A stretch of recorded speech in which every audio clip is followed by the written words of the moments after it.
natin para sa lagay ng ating panahon ngayong tanghali po ng September 25,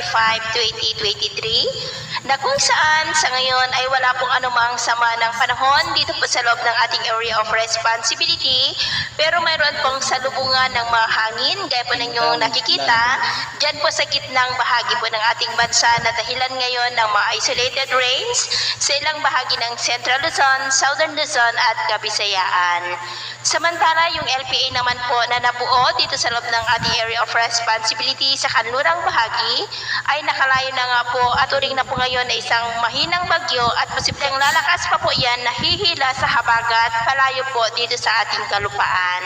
Samantala po sa unang araw ng Oktubre ay posibleng sasalubong ang malamig po na bugso ng hanging amihan gaya po ninyong nakikita, at ito naman ay pinapakita ng forecast model natin pong ginagamit hanggang sa susunod na 2 linggo. At sa lagay po ng ating panahon, ngayong tanghali ay generally fair weather po sa malaking bahagi ng ating bansa, pero dahil sa salubungan ng mga hangin sa gitnang bahagi ng ating bansa ay maulap po ang kalangitan na may mga pulupulong pag-ulan. Diyan nga po sa ilang bahagi ng Central Luzon, Metro Manila, Calabarzon, Bicol Region, Mimaropa, Panay Island, Negros Occidental,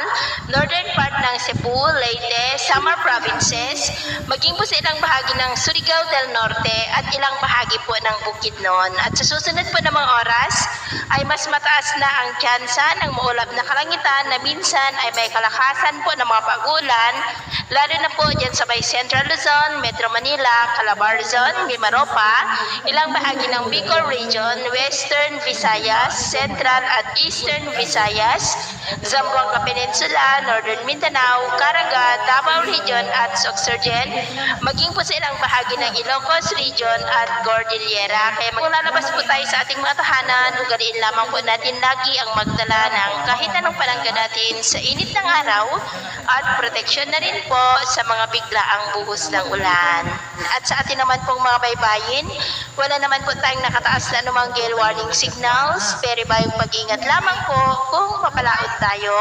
para mas makaiwas sa mga sakunang pangkaragatan.